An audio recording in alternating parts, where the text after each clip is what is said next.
Hello, everybody. So the usual 20-second delay on getting set up here. Glad to see 5 people here. Glad to see we have a excellent stream health. I always worry about that. My area where I'm at changed. Um, Hi, Lois and Dave. I always say Lois and Dave, but I don't know which one of you it is. Dean, hello. Welcome everybody. Welcome everybody. Somebody want to make confirm that you can hear me? Just say hello. Other than that, it is. I want to say hello to the people that are currently live. Hi, Denise. I want to say hello to the people who are currently in our live question and answer session right now. Also want to say hello to the people who will be listening to this later on the podcast episode that'll be coming out probably tomorrow evening on Sunday, December 15th, 2019, for those people listening in the far future. And people watching this as a recording. Hi, Dave. Thanks for confirming. I really think of you two as a pair. So when I tell one something, I assume the other one's just looking over the other person's shoulder. Dave and Lois, if you've been reading some of my articles, Dave and Lois are family friends that were there when I was reviewing Seminole Brighton Casino about 2 hours south of Orlando. I guess it was last year already. I think it was last year already. And so let's get started. If you have questions, I have some updates since last week. There was a subtlety to something that I had said last week about being a professional gambler, how it's not possible to be a professional gambler if you play slots. There is one way, but you can't. I was accurate. You cannot be a professional gambler for slots. You can't become one. But apparently, as one professional gambler who in slots who was telling me this, if you have gotten that status 15, 20 years ago, there's something called basically a grandfather clause that with the IRS that will allow you to keep it. That means there are professional gamblers in slots, no more of them, but there are some people who have that status and the IRS won't take it away from you if you already have it. But becoming one was really the point. I thought I was question I thought I was answering. Other than that, things have been booming. If you haven't joined the Facebook group, the Facebook slots communities, these are all private communities. I've made one for each state and also an overall one. If you go to professorslots.com/online-resource, I should type that into the here. I'll put that into the chat message.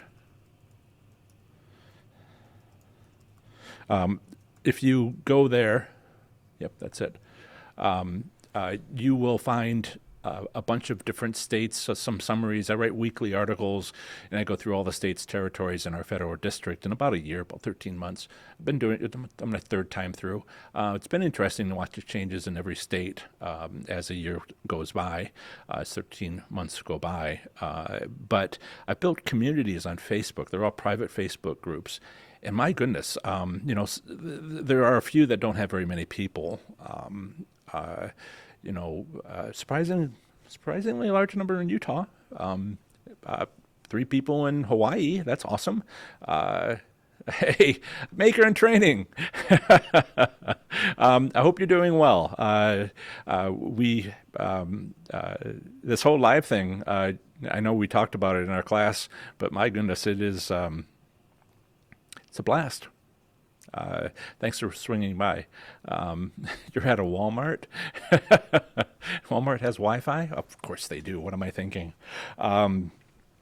But some of the slots communities are quite small, but some of them, like 27 people got added yesterday to the Arizona slots community.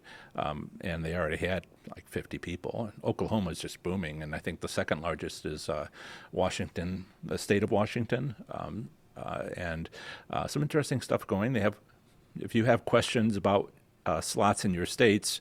I try to answer all the questions, but there are certainly other slots players who know those casinos in those states, and it's great to maybe meet up with them or to chat with some, about gambling in your own state. I live in one state. But I visit some of the others, so they, local experts, and I've tried to set up a community. I hope to do the same at one location on YouTube. It's something YouTube's great for, but YouTube's kind of new to me and needs to build. I suspect in a year it's going to be doing a lot better. Better. It's fine now, but there's the potential to kind of all of us to meet instead of just state by state. And there's some good things for doing that. Right. So do you have any questions you want to ask me? I had hoped that there would be a way for people to comment before the stream so we could have like a backlog of questions. I don't know how long that would be good to do. I suspect that in the next year, as I go through more of these and as the audience gets used to YouTube and comes here more often, there's going to be more questions, and I'll be able to answer in an hour even if I talk fast. So we'll have to figure out something then. But for now, you are here and you have my attention, and ask your questions. Other than that, I'm currently making some slow changes. I've got the new year coming to 2020, and I always review my position, my what I want to do with the business, set a direction, see how my plans for the previous year went. And so I'm working on an article for my website, and it'll be a podcast episode. And I likely even I'm starting to make videos that would be more than just live on YouTube. You should start seeing some of that pretty soon. And I'm just trying to be helpful, trying to provide valuable stuff. No more than once a year, I'll talk about what you might expect: slow changes, improvements, expansions to Professor Slots and all the different aspects of it: podcast, YouTube, website, Facebook, and 6, 7 other things I got planned, but those are the big ones so far. Book on Amazon. So you should get like an update. I do that every year, end of the year. So it's coming soon. My goodness, only like 11 days till Christmas, and not much more than that to the end of the year. Okay, so let's consider some questions. One of the questions I had, I was recently in Kansas City, end of last week, and family was there. My daughter was there for a conference, and it's pretty close, so I went on over and spent some time with her and her fiance, the future son-in-law, and besides bringing back Kansas City barbecue sauce, because naturally I would do that, I had a chance to go to, I looked around at some of the casinos between here and there. And, okay. Hang on a second, Dean. I had a chance to go to Harrah's North Kansas City casino. It's one of the riverboat casinos in Missouri. It's on the Missouri side of Kansas City. And so I'm working on an article for that. And saw some interesting things. We could talk about that. But let's see. We got a couple of questions here. Dean says the Emerald Island Casino in Las Vegas is buying the casino next door called the Rainbow. Does this mean that Emerald Island will be lowering their payouts to pay for the purchase? Anywhere but Las Vegas. Absolutely. It's you can just look at the state statistics that provide payout returns. Even my the even my interview by ABC 27 that's on the very close to the bottom of any of my web pages at professorslots.com. You go to the state statistics, the state gaming commission, and those that have it, and you can see if you go back to the year casinos open, or even check when it's been purchased, or when something significant is had with the company, which takes a lot of money, it'll drop. The question I have is Las Vegas. It's kind of its own animal, but you don't have to ask me. That's what's also great about Las Vegas is everybody else will either not have gaming statistics at the gaming commission, or they'll have it annual, or they'll have it monthly. But guess what Las Vegas does? Weekly, with denominations. Not every casino, but every casino on the Strip versus every casino downtown versus in the county. I think North Las Vegas is in there. They have regions. And also on the Strip, they're divided up into the gaming revenue. So anything over from this $1 million to that $1 million, more or less, you can find a small number of casinos. I don't know how much Emerald Island has in gaming revenue, but you can find it, and you can check last week's gaming statistics. They post them very quickly, and we could go take a look. But let's see if there's more questions. We'll see if we have time to go take a look. I don't want to stop talking. Maybe you can take a look. If you can put up the link on the chat message, Dean, then that'll save me a little time of digging it out. I'll move on to the next question for now. Denise, I have a question about the high roller video posted a couple days ago in Oklahoma group. Yep. He keeps talking about the bingo pattern. What is a good bingo pattern he is referring to? Right. So Oklahoma, and this is good for everybody wherever you are located. If you have a tribal casino, then whether or not it has a gaming compact, it is allowed to have a Class 2 game. People have asked what a Class 2 game is. Class 2 versus Class 3. The Class 3 is what you find in Las Vegas. Class 2 is a competition-style game, which can include the game of bingo. And it is based on the game of bingo. And usually it can also be like video poker. But there's conversations about this. But Class 2... competition style game is Class 1 is tribal ceremonies. Class 2 is bingo machines, or competition style machines. They sort of interchangeable. Most of the time it's bingo.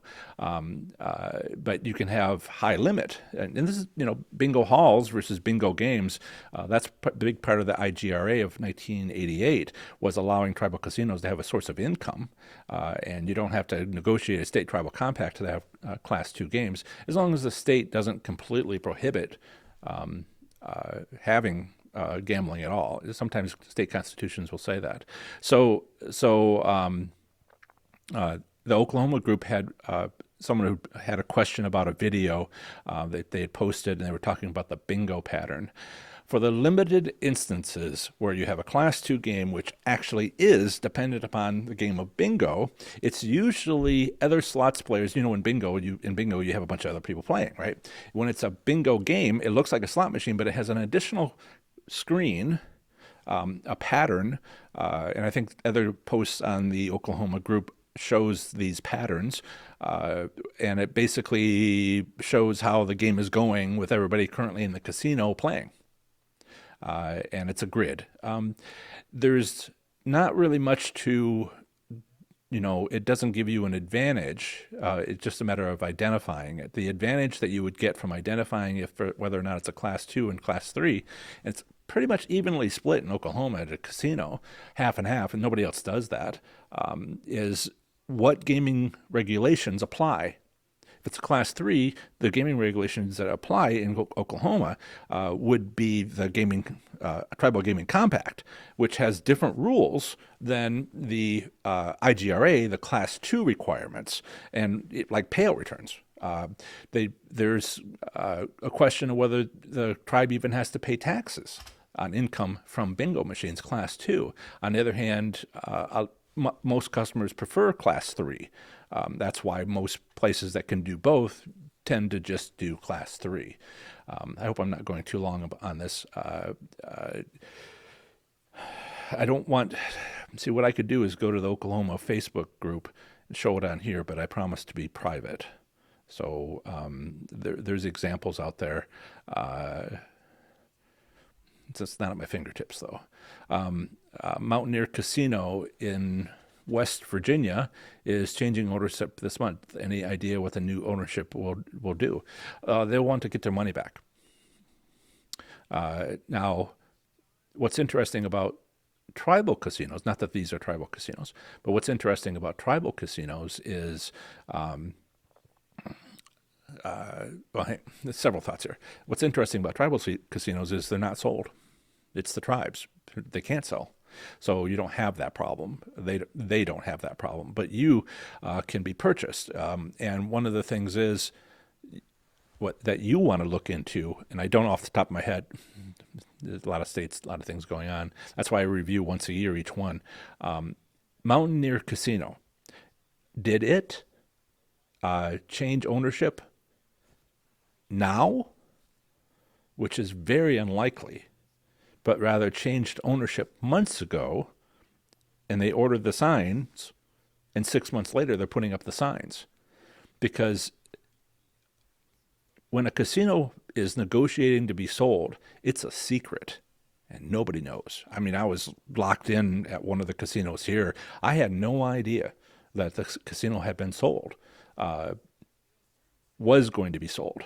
But I found out in one particular way that it had been sold, like within a day. How did I do that? Well, when they sell, they tell one person, one entity, one government entity known as the IRS.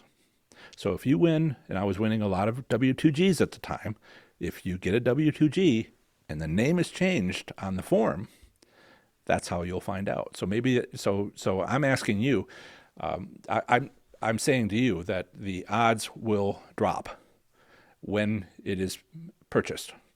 But maybe it was purchased 6 months ago and you're only finding out about it now.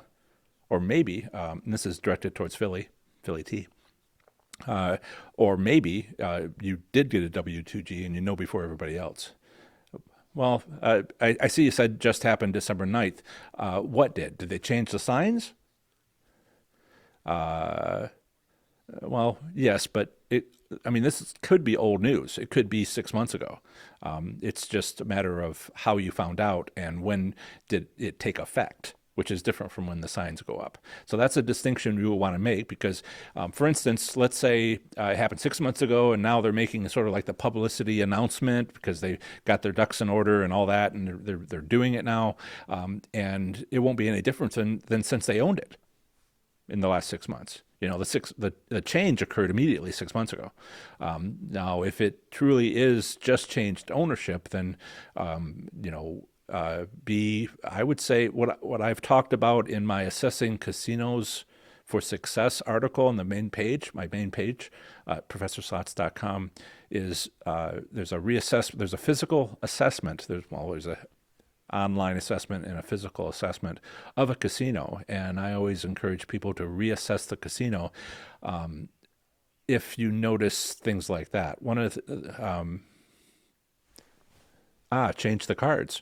Well, still, they're not going to order cards on the assumption that they will become owners. When you order cards, it takes a while to get those in, and maybe they want to do it when they get the dice, and maybe they want to do it when they change the signs. So I would think the ownership changed months ago, that it's only being announced, rolled out with the change in brand now. And this is a good point. One of the things I've been having some conversations with people is the new year's coming. Okay. I can't make you more lucky. Okay. I can help you win, but I can't make you more lucky. It's not luck. Luck's on you. What I'm trying to help you with is common casino business practices and how to how to counteract them, what strategy to use in opposition to get an advantage over a casino who has this business practice. Now, I found 7, 8 of these practices that have something the player can do to take advantage. Not every casino has every business practice, so you have to sort of figure out which one is applicable. But one of the things you want to watch out for, and this is in concern for you, okay? I care about you guys. I worry about you guys. The new year, if you're doing really well in a casino, this is my nightmare scenario. If you're doing well at the casino, and it's not luck, but because whether you know it or not, you figured out a response to a business practice, that the casino often likes to move on to their next phase in their business practice with the new year. So be careful. Yeah, yeah. Billy T's filling in some details here. Mountaineer changed ownership, went to El Dorado. El Dorado also recently bought Caesars. But that's a good example. Caesars Rewards still exist. I was just at Harrah's last week in North Kansas City. It's a Caesars property, except El Dorado bought it. So the only way you would know by looking at the outside of the building, Harrah's, the sign Harrah's is still up. I've got photos from Thursday. If they haven't changed the signs because they have to order them. And Caesars is a big property. They got a lot of properties that are going to have to change. So all those Harrah's signs, all those Paris signs, they may keep the brand, they may keep the name, but El Dorado, I think partly, they have to make business decisions. So please be aware that the new year, particularly if you're doing well, you could see some changes at the casino that might change how well you do. And the casino doesn't want you to know. They want you to still think everything's okay, keep spending money, only now you're not going to win as much. If it takes you a week or a month or half a year, or maybe you don't ever stop gambling until you run out of money, that's income. And it's part of the reason for doing it. El Dorado had to sell Mountaineer for cash. Oh, okay. Who did El Dorado sell Mountaineer Casino to? Do you know? Billy T is making some good comments here about change in ownership of Mountaineer and the people who owned it, sold it, who bought it, what else did they do? And this is all, the point of all this is, you don't have to have an MBA to look at this. Just look at your local casino and just be aware that these things can happen. A variety of things can happen. And that winning patterns that are unusual from the average, you're smart people. You're figuring stuff out. And what I've found it all comes down to business practices at the casino. Whether you know it or not, you figured something out, and it works for a while. The thing I've seen players have a problem with, which partly my driver for try to start this business. One particular thing I think I've mentioned in the past, but I'll stay on track here, is that when the situation changes, players don't believe it. Oh, luck can't change? That's physics. That's how the world works. How can luck possibly change? Well, the problem was you assumed it was luck and that it wasn't business practices. Yeah, I know what you mean. I went to Harrah's and I'm like, I don't have it with me, my Caesars rewards. It's not total rewards anymore for those of you who go to Caesars properties. I just love my total rewards, but then they changed it to Caesars rewards. That's interesting, right? When did they change Total Rewards Players Club program for the Caesars properties, including Harrah's and all the others? 80% of the Strip casinos are owned by Caesars, then, by golly, right afterwards, they got sold. They changed from Total Rewards to Caesars Rewards, and how did that help them sell themselves?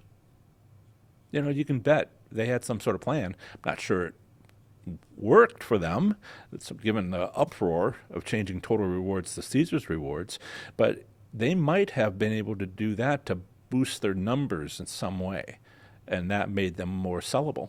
It, there's no question.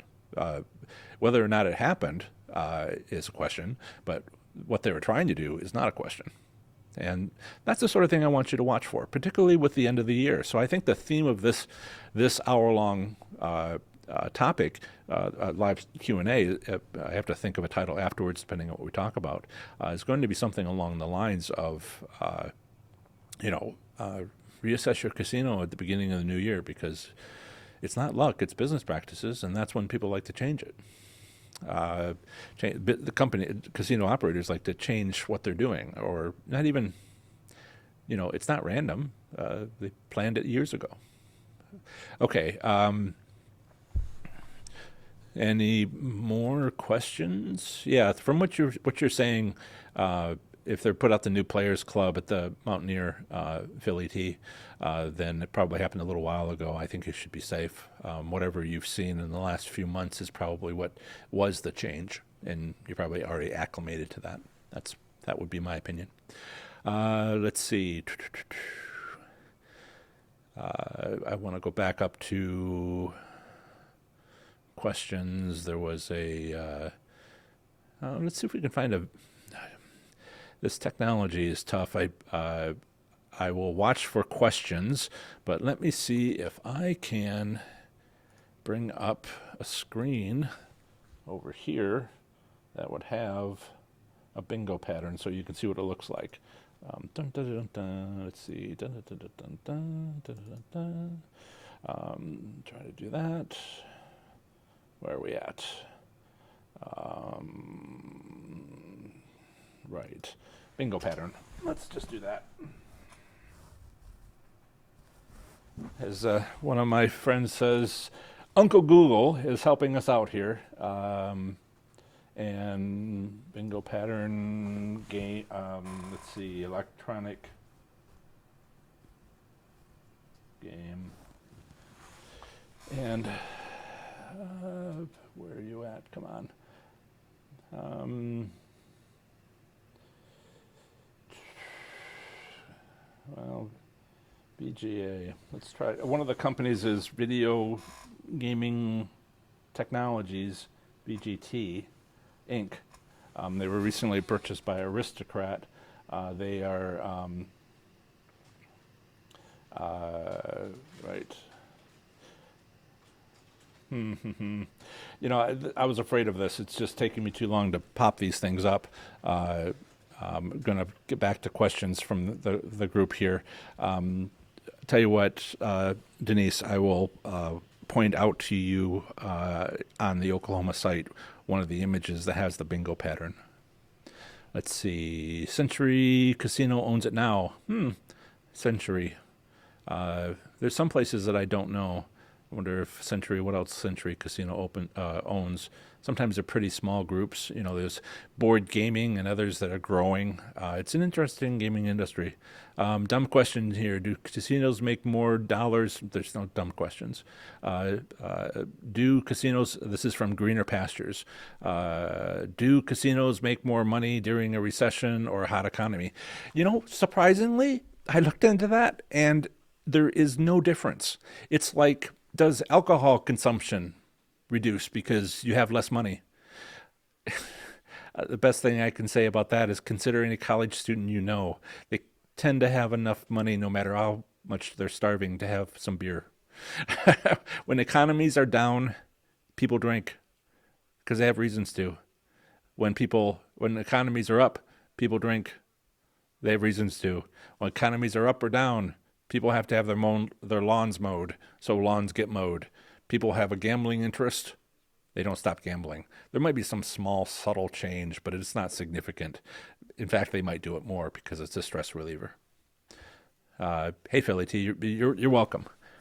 Email me if you have any follow-up questions. Let's see. Denise says, I only play the class 2 with the bingo pattern in the corner, but did not ever see a winning pattern when he won in the video. Yeah, South Bend, Indiana, which is maybe less than 200 miles away, is the closest Class 2 tribal casino with Class 2 games. I really need to get over there and play one of these Class 2 because I can see pictures, but it's not playing. And I have some instincts that come into play when I'm, in front of a slot machine and I learn a lot. So I really do need to get over there. Even though Class 2 isn't, the reason I haven't is because not that many states have Class 2, and those that have Class 2 don't have many Class 2 games. But Oklahoma's booming, the slots community, and they have questions. So I need to get out there and just see how it works a little better than just reading a description. Yeah. Well, if you're talking about the game where they the bam bam bam, he said he'd won 3 within the session. I don't know if you saw my comment about that. Somebody posted a YouTube video, where a gentleman showed winning 3 taxable jackpots. But some of the things in the Oklahoma group, we were going over that, and some of the things in the Oklahoma group that we noticed was it was a $25 denomination slot machine, high limit. He was betting 3 credits. So just about, not every win was a hand pay. Pretty close. He'd win a cherry and it'd be like $250, $400, $500, for a cherry. You can imagine. So it seemed like he was winning a lot. And I don't want to say anything nefarious about these things, but you have to recalibrate yourself when you play a high limit slot machine. Everything's going to be a hand pay. So you have to factor in, W2Gs, get a stack of, this high. Oh, you got to type every one of those in your tax form. I know you can have a tax preparation person, but you should sort of do at that point. Your hands get cramped. Give yourself some time. Don't do it in the last day. You got a lot of typing to do when you do your tax forms. But so when he had 3 jackpots, he must have spent $1,000, $2,000. I actually didn't watch it so closely. I watched the whole thing, but I didn't count how much money he spent, then compare it to how much he just won. I think he won like a $3,000 and a $1,200 and some other jackpot amount. And I'm like, I'm pretty sure he spent all that, maybe a little bit more. I think he may have made 93%. He might have walked away with some profit, but it's pretty close. But it makes for an exciting YouTube video. So, there's a reason to do it right there. Yeah. Yeah. Let us know, Denise. Watch the bingo pattern. The thing is, I've seen people talk about Class 2 games and they try to describe it, and I have looked at every state. I'm a third time through on every state, and no 2 Class 2 requirements are the same. Sometimes they're not even bingo. Sometimes, which state is it? Trying to remember. Is it? I don't remember. One of the states, I have to look it up. One of the states that has Class 2 gaming only. I want to say not Louisiana, someplace in the South, I think. Maybe I'll remember it. Has a competition. So you have, during Class 2 games, the really fundamental requirement is that you have to have input. The player makes a decision, not decision to push the only button they can push or how much to bet, but rather the game stops and the player makes a choice. And the Class 2 game must have that. But some states have said, well, it must have that, but it can be in a section of the machine that you don't have to use. So you can play the Class 3 portion of the machine, but because it has a Class 2 section, which you can ignore, see, people, somebody said Uncle Google. Mid-size operator, Philly T, Century looks like a mid-size operator according to Uncle Google. Yeah, it's one of the things that, I've questioned whether I need to do more. Sure, MGM, Boyd, Hollywood, And Caesars, Eldorado kind of came out of the blue for me. They bought Caesars. Oh my goodness. What else is out there? But it's also kind of like a little irrelevant. I'm not sure if there's an advantage. It's interesting to me in a business sense, but doesn't really matter. I'm looking for trends, but I'll keep that name in mind. Thank you for bringing that to my attention. Okay, so I answered the question about recession or hot economy. Nope. Gambling is gambling. It is not something people can do much about turning off. Uh, Denise, I think I answered that question. Another question. Do tribal casinos, Denise has another question. Do tribal casinos like Oklahoma pretty much set their own gaming rules, or do they have to have a certain percent payout? Right. Uh, if we talk about class 3 games, those have gaming regulations which are from the Tribal State Gaming Compact. Those gaming compacts are publicly available, so you look at them. And Oklahoma's every compact tribal state gaming compact in Oklahoma is identical except for the name of the casino, name of the tribe. So look and see what it offers. Now, I provide an analysis at professorslots.com/OK, because you can just go that way. And every 2-letter postal designation, professorslots.com/your state, even the name of the state if it's a one-word state. You can go there and you can see what the analysis that I provided not too long ago about that. So if I were to go to Professor Slots, I need to get a little bit more handy at switching screens. Let's see, okay.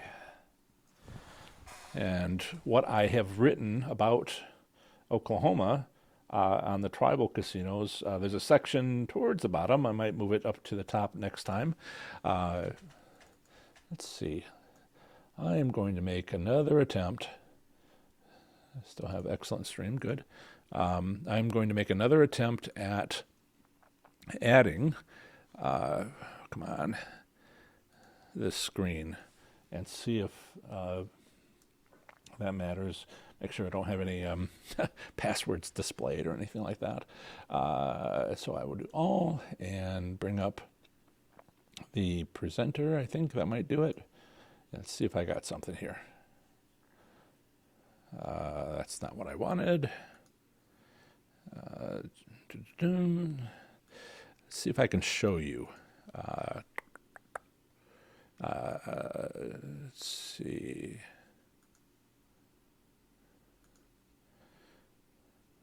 Yeah, okay. And let me see if I can. Oh, right. So I'll put that up there, bring that down there, and we will. You lost my image, or no? There you go. Okay. Now you can see my screen. I am on a desktop, and this is what my screen looks like on a desktop. I'll kind of cover up some of the other things I'm working on a little bit here. Right, so see if I was really. This is Oklahoma Slot Machine Casino Gambling in 2019. My review, which I did April 2nd last year, so the next one's coming up. And moving through all these other sections, like for instance,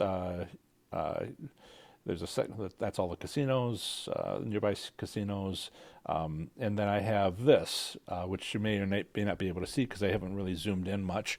Hopefully you can see it fairly well. There are payout returns in Oklahoma. No payout return limits are legally set within Oklahoma's state tribal compacts. Further, no actual payout return statistics have been made publicly available. This is very typical. Not always the case in every state with a tribal casino, but this is very typical. It's true more often than not. It must be 50-60% of all tribal casinos in every state that has a tribal casino says this. So, correct, there is no limit.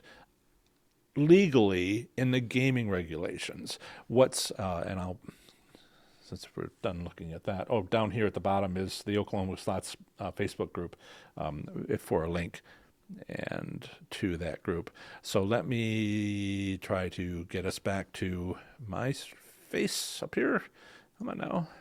You can do it. Come on, you can do it.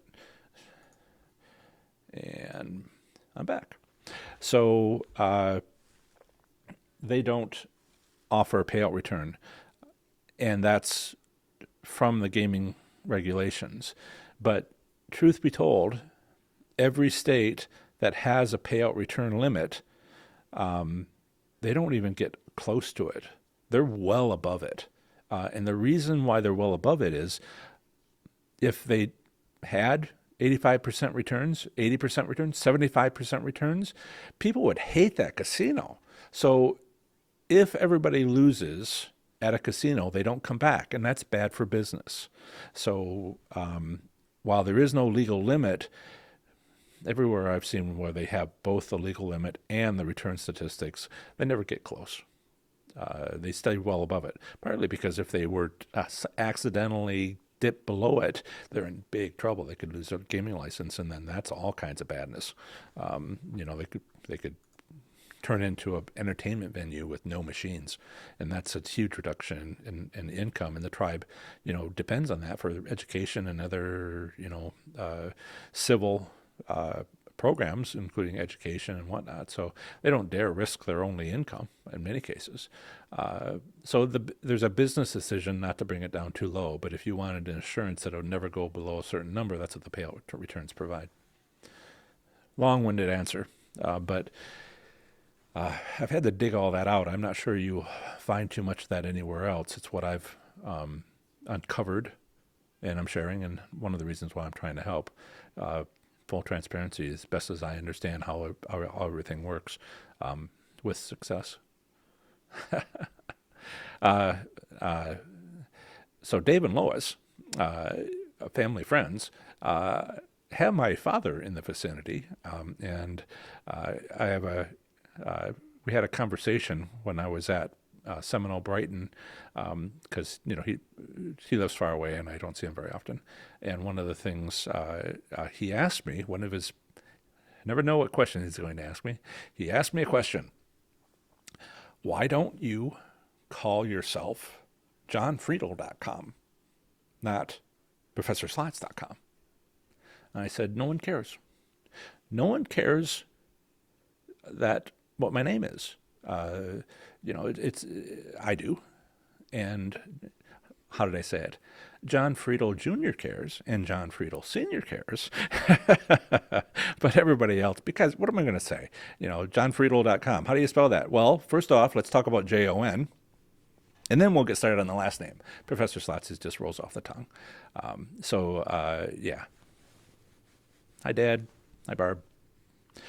Right. Other questions? Thank you. We'll read that in your book I just got in the mail.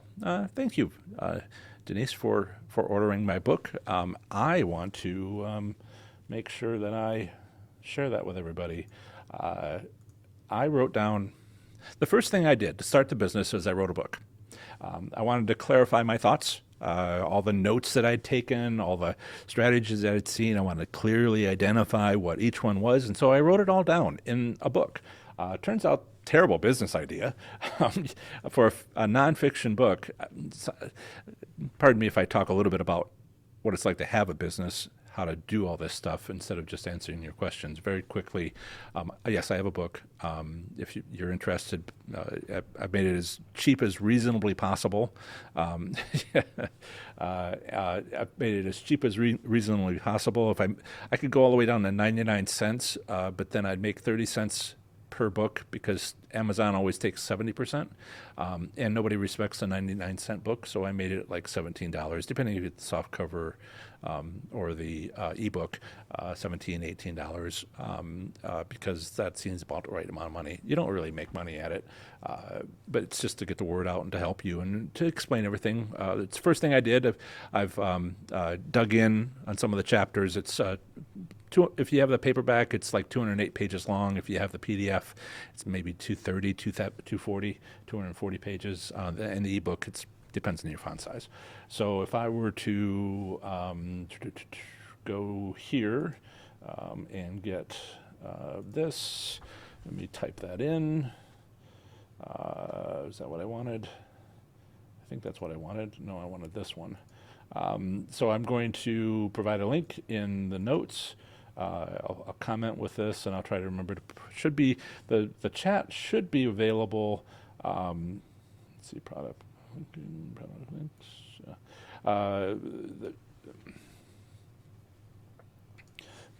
The chat from the live. I made a change in the preferences for this. The chat in the live stream should be available afterwards. It's not always, but it can be. And so there we go. I'm going to grab that. So you should find, and where am I? This one. Right. So let me put the link to the book, ebook, as well as the paperback from Amazon. Still get it in plenty of time before Christmas.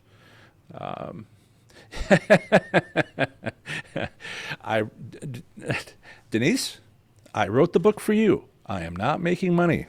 Okay, I get 30%. Amazon gets 70%.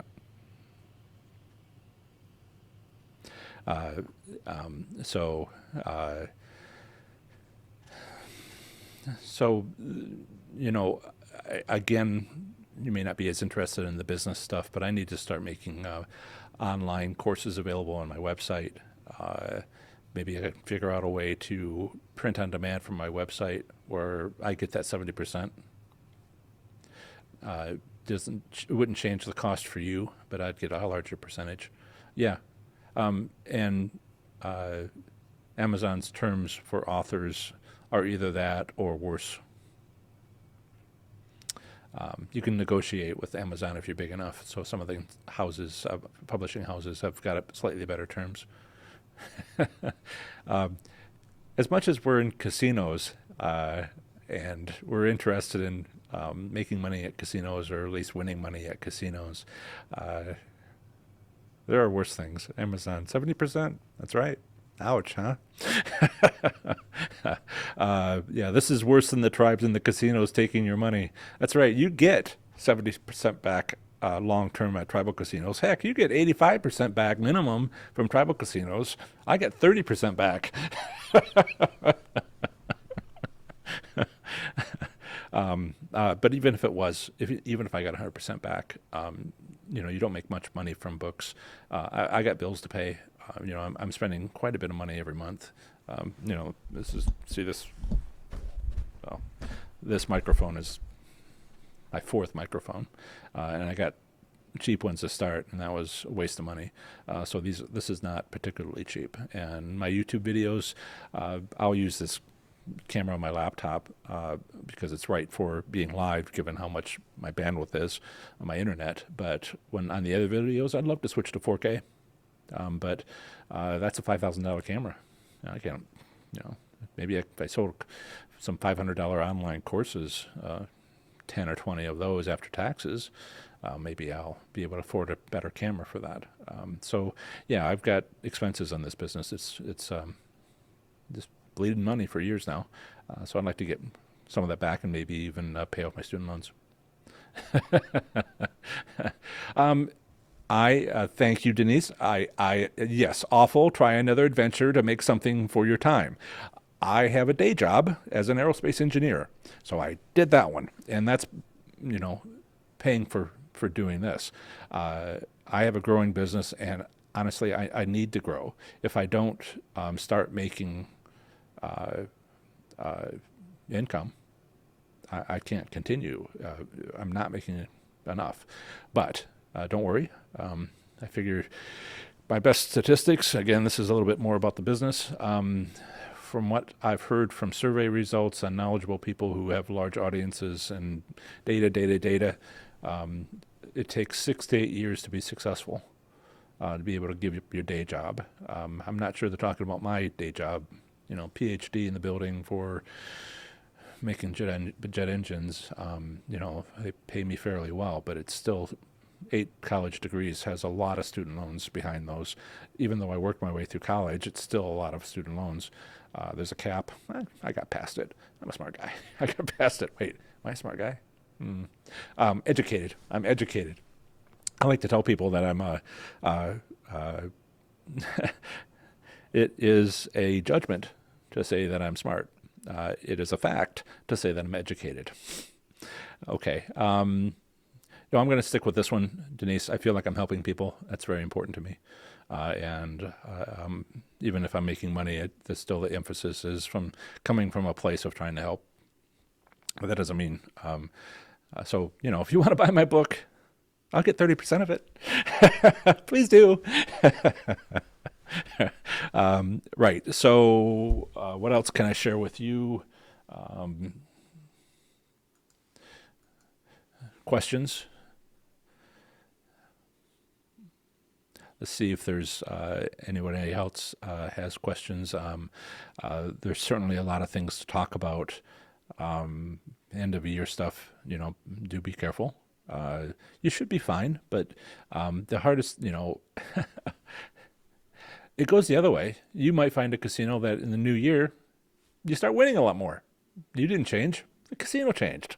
But if you're already winning, and I'll let you deal with that problem. All right, you'll be fine. But mostly, the thing I worry about on that side of things is, do you pay city taxes?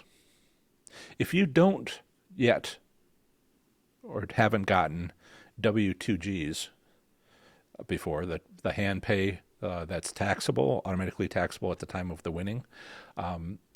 If you suddenly start getting those, you should be fine and you should be able to handle it just fine. But the one thing you got to watch out for is if you have city or local or municipality taxes, federal, state, city. If you have city taxes, you can have gambling deductions at the federal level and usually at the state level up to an income from gambling up to your winnings. You can deduct your losses. Doesn't really matter for most people because they never win a WTG and maybe they don't report winning $200 as income. They should, but some don't. But automatic W2Gs for $1,200 or more is done at the time of the win. Otherwise, you don't get the jackpot. That circumstance, you can deduct that if you spent that much that year. You have to keep a record, and I talk about that in my website. What's really necessary: date, location, how much you spent per visit, and you just keep a written log, and IRS accepts that. Please check with your tax professional. I'm not a tax professional. Please check with your tax professional, and they'll probably confirm all this. But your local taxes, your taxes are your business, and you need to make sure that you're proper.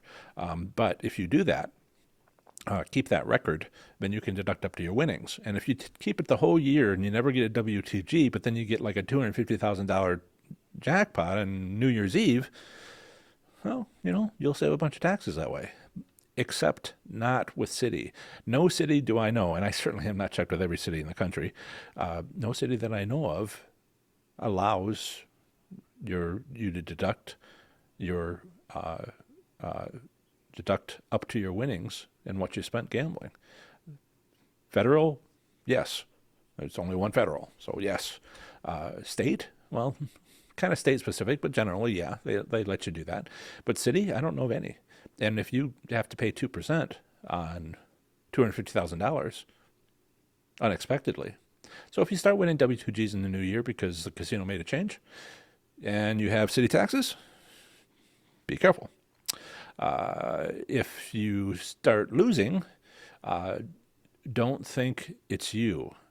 I mean, a lot of the terms, expressions, ways of talking that slot attendants have when they do the hand pay implies that if you won, you're lucky. If you didn't win, you're unlucky. And that's not what's going on. In large part, the things we have control over is whether or not how the casino set the machine. And so if you spend all your money, they might just say, oh, that's just too bad. But, the slot attendant doesn't know what the executives decided as far as a business plan for the facility. But you know, if you're winning a lot this year, 2019 and 2020, you go in on January 1st, uh, you know, in the morning, uh, and everything's changed. It's not you. It's the casino. And don't try to say, well, if I just gambled all my money and borrowed some and did that, you know, it's not you. It's the casino. And be careful. It's a new year. I'll say that every year. Okay. Looks like I'm back to having a healthy stream. There was a bit of a drop there for a moment.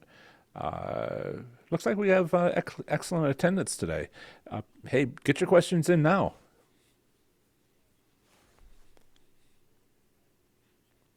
If you don't have a question, TJ, you're welcome. Uh, Denise, you're welcome. Uh, Appreciate the sympathy and the Amazon 70% thing. Am I not supposed to share that? Nah.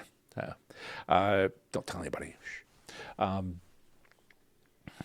okay, so I want to wish everybody, let's see, 7 days from now will be the 21st. We'll have another live Q&A the weekend before Christmas. If I don't see you here next time, Merry Christmas. But if I see you next week, you'll hear me say that again. Happy holidays, whatever works for you. Seriously, whatever works for you. Happy Hanukkah. Happy, what is it? Winter solstice for my Wicca friends. Uh, so, ask your question now or wait a week. Um, so yeah, I don't plan on taking any time off uh, for a while. We'll see if we get any major holidays in and around Saturday, or like maybe a Monday holiday at some point, Memorial Day, Labor Day, something like that. But that's a while away. Appreciate everybody attending today. This is wonderful to see so many people here. We're going to be continuing to grow. It'll be another hour, and I'll set up the next event for Saturday, the 21st. And you'll be able to see that shortly. And where to go for that, you can even go to YouTube and set a reminder to be told when I go live again, and then you can make your way back into the stream when we set it up again in a week, minus about 1 hour. And for those of you that are on Facebook and seeing this on Facebook, I haven't really integrated to any chats that are taking place, any comments that are taking place on the YouTube and the Facebook stream. I might be able to figure out a way to do that at some point. There's a lot. I think I need more monitors. I think I need more monitors. But to do all that, you know, I'm not seeing those comments right now. I'll look for them later and try to respond. But you know, I appreciate you guys too. For those of you who are listening on the podcast, not in the live session, thank you for your time. And for the video, we're getting down to the last little bit. So ask your questions.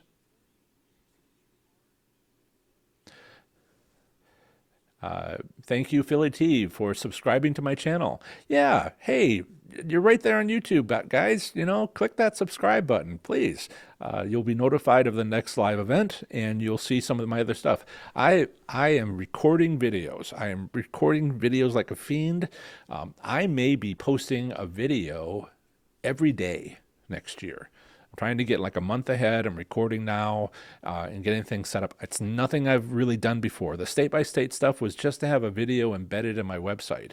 And now I'm actually going to try to build a YouTube channel. So subscribe to the channel, and I will.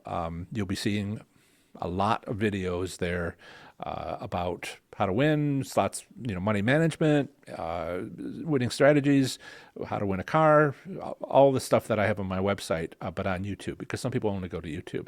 Okay, that's it. I want to wish everybody have fun, be safe, make good choices. I'll talk to you next Saturday.